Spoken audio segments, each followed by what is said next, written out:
कैसे हो आप लोग। आज आयुर्वेद शास्त्र के एक वैसे नियम के बारे में चर्चा करेंगे जिसको अगर हम सब अपनाते हैं तो हमेशा स्वस्थ रह सकते हैं। हर बीमारी का कोई ना कोई कारण होता है। अगर हम कारण को नहीं जानते हैं, नहीं समझ पाते हैं तो बीमारी के पीछे पड़े रहेंगे, इलाज करवाते रहेंगे और बीमारी कभी ख़त्म नहीं होने वाला है। एक बीमारी के बाद दूसरा, दूसरा के बाद तीसरा, ऐसे आते रहता है।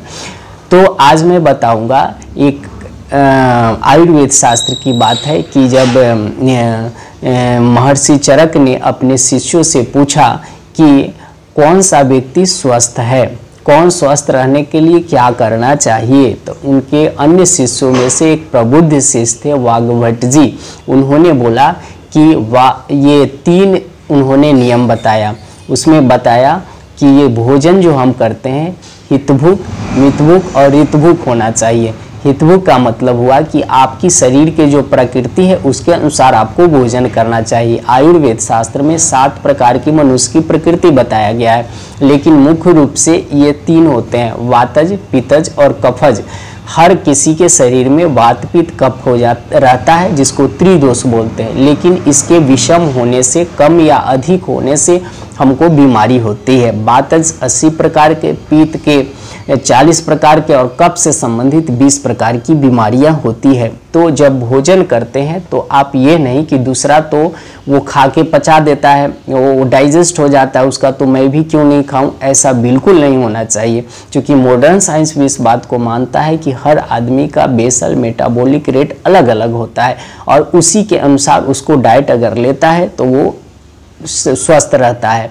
आयुर्वेद शास्त्र में बोला गया है कि आप अगर बॉडी नेचर के अगेंस्ट में अगर आप लेते हो तो आपका जो खाना है वो डाइजेस्ट नहीं होगा और शरीर में वात पित्त कफ की जो है विषमता आता है, सम अवस्था नहीं रहेगा, जिससे बीमारी की घर होता है।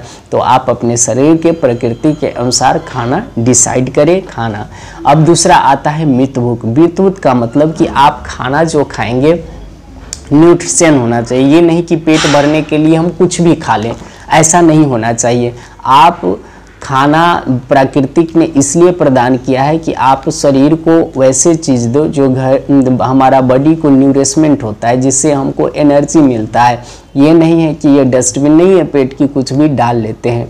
तो यहाँ पर जब मितभुक की बात करते हैं तो इसमें मात्रा भी बहुत इम्पोर्टेंट होता है। खाने की मात्रा उचित मात्रा होनी चाहिए। आप न ज़्यादा अधिक खाएं और न ज़्यादा कम खाएं।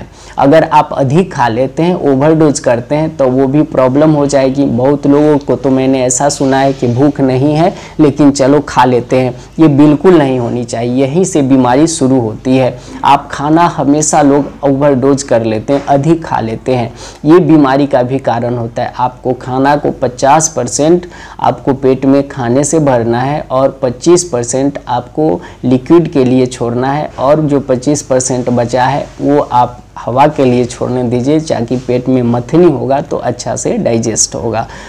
और तीसरा आ गया है ऋतु भूख। हमको भोजन ऋतु के अनुसार करना चाहिए। जैसे जैसे ऋतु बदलता है वैसे वैसे हमारे शरीर में वात पित्त कफ भी बदलते रहता है। और इतना ही नहीं, हमारे शरीर में एक दिन में सुबह में, दोपहर में और रात में अलग अलग वात पित्त कफ की अधिकता होती है। सुबह में वात की, दोपहर में पित्त की और रात को कफ की। इसीलिए आप देखते होंगे कि सुबह में जो है ज़्यादा हार्ट की प्रॉब्लम होती है, हार्ट अटैक ज़्यादा होता है, क्योंकि उस समय वात ज़्यादा होता है, हमारे शरीर में कार्टिसोल हार्मोन सिक्रेशन होता है। तो हार्ट की प्रॉब्लम जो आप देखते होंगे प्रातःकाल मॉर्निंग में ज़्यादा होता है। आप देखते होंगे एसिडिटी की प्रॉब्लम जो होती है दोपहर में ज़्यादा होती है, और जो लोग को कफिंग हो, अस्थमेटिक वगैरह होते हैं, उनको रात में ज़्यादा प्रॉब्लम होती है। तो ये है आयुर्वेद के सिद्धांत जो वात पित्त कफ के। तो ऋतु के अनुसार हमको खाना चाहिए। प्राकृतिक जिस ऋतु में जो फल और सब्जियां उपलब्ध कराता है उसी को खाइए। आपके दिमाग में ये नहीं होनी चाहिए कि हम जब एप्पल का सीज़न नहीं है फिर भी हम एप्पल ही खाएं, क्योंकि उस समय में जो आपको एप्पल मिलेगा उसमें एक तो महंगा रहेगा, फिनेंशियल लॉस है, दूसरी है उसमें प्रिजर्वेटिव यूज़ किया जाएगा, आपको केमिकल है आपको बॉडी में जाएगा वो हार्म करेगा। थर्ड है कि ऐसा रिसर्च में पाया गया है कि जो जिस जगह के लिए क्लाइमेट में नहीं उगता है या जिसको हम दूसरे क्लाइमेट में उगाते हैं तो उसमें जो न्यूट्रिशन वैल्यू होना चाहिए वो नहीं होता है। तो ये हम सब तरह से लॉस है। तो आप जहाँ भी रहते हो, जिस ऋतु में जो चीज़ उपलब्ध होता है उस जगह पे उस चीज़ का सेवन आप भरपूर करिए। तो ये 3 चीज़ है, बहुत ही साधारण है, अगर आप इसको अपना लेते हो तो आप डेफिनेटली स्वस्थ रहोगे। आप